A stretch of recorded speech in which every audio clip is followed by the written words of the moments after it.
again, are you looking at a 3-story house versus a townhouse? No, you don't want to establish single family detached from single family attached. Make sure you're comparing apples to apples. Okay. Distance wise. Oh, yeah. Okay. Are you within the same county or within the same school district? Things like that. Start looking at it. Look at the BPO as a whole, as all kinds of different data points that you can look at and say, okay, is this quality work? Or was this just slapped together to make $50? Mm-hmm. Okay. Unfortunately, yeah, that's very true. Yeah. It's crazy you say that, but looking at BPOs for hours, it gets mindless. And most of the time you can't trust it because the information behind it and the money is not worth it, right? Because if you're making $25 and you're assisting, you're brand new, you're not putting a lot of work into this. No. I count on the pictures to be my most important factor. If there's roof damage or the house looks like crapola or there's a car in the driveway, that tells me that it's non-performer may have something there, right? And get a hold of the agent. Find out if they did any kind of walking of the property at all, right? Did they take a peek at the backyard? Did they see any activity, right? Was someone mowing a lawn? The car parked and running, those kind of things. To me, it's extremely important to know. Nathan, when you look at BPOs, what are are these some of the things you look at, or is anything you? Yeah, definitely. I think the most important thing is probably the pictures. Probably the second thing that's most important is the comments. Mm-hmm. That's the second thing that I'll go look at, and then I'll scroll back up, closer to the top, and then I'll start looking at the comparables and see how the quality of the comps. Are they, like we say, are they 25 miles out, or is this around the corner? Half a mile, and that makes a huge difference.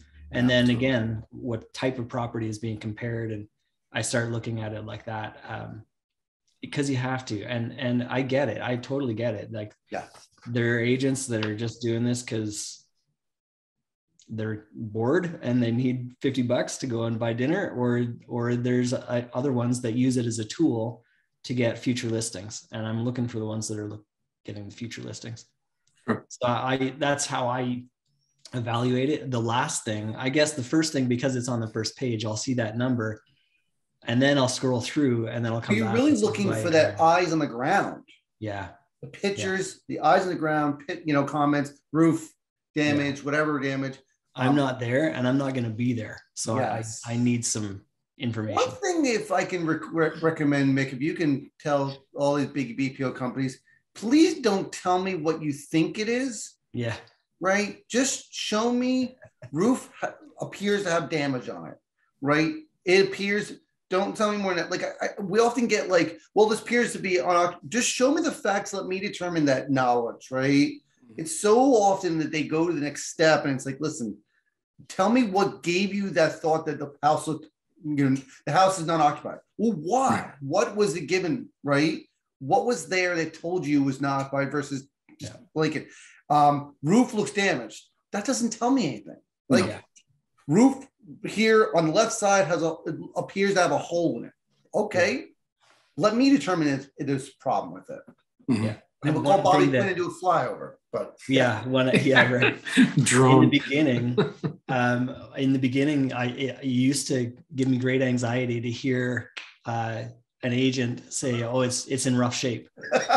And I would go, "Oh, shoot, that's terrible," And then as time got on, I'm like, "Well, what does rough shape mean?" Yeah, rough shape to one person is nothing to another, and vice versa. So, again, I'm looking for the facts. I don't care about your opinion necessarily. I know it's called the broker's price opinion, but just tell me the facts, and I'll determine how rough is rough. Yeah, that's right. It's amazing how many photos we get back. It's a rough shape. Yeah. No, it's not. No, you don't know rough. No. Especially that REO agent has done well for themselves and live in a nice house and they go to like a little $20,000 house, like this is in rough shape. Like, no, it's typical for the area, right? Yeah, that's right on par, actually, yeah. And I've used most of the agents. What I do in my system is I go to my portal, I put my address in, I get a hold of the agent, I get the value. I'll often then pay them to go out and look at the property. That's my payment to them. That we don't charge. They don't get money for the quick value. Give me your local knowledge. Give me your ballpark figures. Is it a good area? Is it on the right side of the tracks? Give me some knowledge. I'll pay you to go out and look at the property. And then I'll tell them, listen, if and when I take this property back, I'm going to be calling you to be my leverage to sell it, to rekey it, whatever. Even I've also used my agents to drop off paperwork to borrowers. Hey, can you reach out to the borrower and talk to them? I've done that. And they're knowledgeable. They understand the business. They're not BPO agents. They're not real estate agents. They're REO. They know the fact that banks do this. Yeah. Yes. Right. Absolutely. And they're willing to put in a little bit of work. Talk to a neighbor.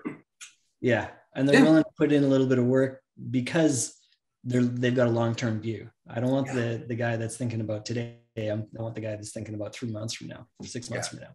Yeah. And REO agents will offer you, usually they're adept, very, very good at offering and negotiating with people for cash for keys or deed in lieu or any type of workout. We can typically help people with that. Sure. Just being boots on the ground, being able to sit at somebody's kitchen table and explain, hey, this is going to foreclosure. We're the last friend you have here in this process. And if you're going to dig in your heels and say, no, I absolutely refuse, well, you'll be walking out the door with the sheriff on each arm and you'll have nothing versus, $3,500 cash for keys to help you get a fresh start. Sure. Yeah. So those are just the type of things. And all those things. Yep.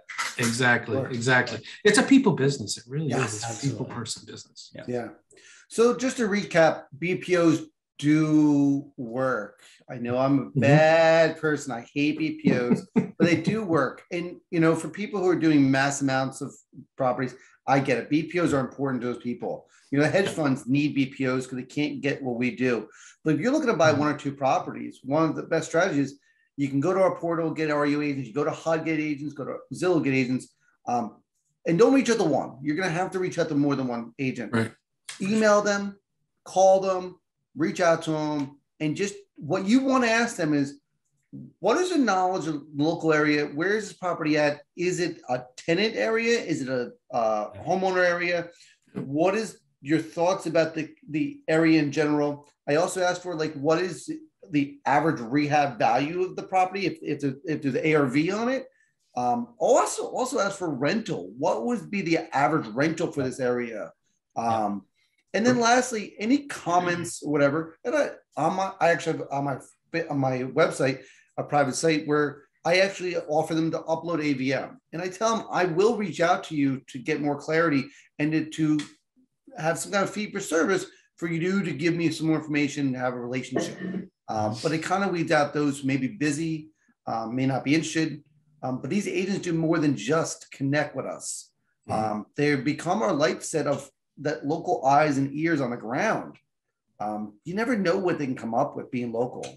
Yeah, Sure. And typically an agent like that will have a network of people who are looking to buy. So if you have a property there that, you just want to unload it, you bought the note real cheap, you got it through foreclosure and said, hey, you know what, I'd be willing to sell this to an investor at a wholesale price for 75 grand. Typically that agent will be able to identify a few investors in that area who will come up with cash. Sure. Yeah. Awesome. Well, before we let you go, I just want to remind everyone, if you send the email, I'll put a post up hopefully before the day's over. September 20th, me and Nathan will be starting our junior mastermind group. I know Mick and I have talked densely on our weekly calls, but I hope those who are interested to jump into some of that. Nathan and I are doing this for a long time, but we'll also be bringing the content of stuff, right? These kind of things are really important to investors, and you can't overlook it and just depend on the seller's BPO.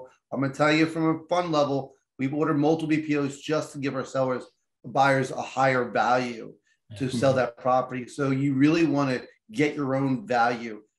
You can pull your own comps and do all that stuff, but getting the eyes and ears on the ground in property condition is key to know what's going on, right? If that property is occupied and it's really in bad shape, do you want to get into that world?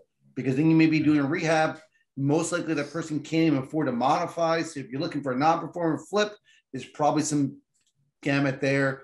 And if it's vacant, that's a huge thing too. Yeah. If there's a ton of mail sticking out of the mailbox, or a little trick, if you have good, look at the meter. If the meter's not running, it's probably not occupied. Or if it's not there. Yes, if it's not there. Yes. Or even a shut-off ticket on your in the water, right? Yeah. Those are the kind of things an REO agent would do where a BPO agent typically won't do unless they're sophisticated and they know what they're doing. But again, they're not making a lot of money on this.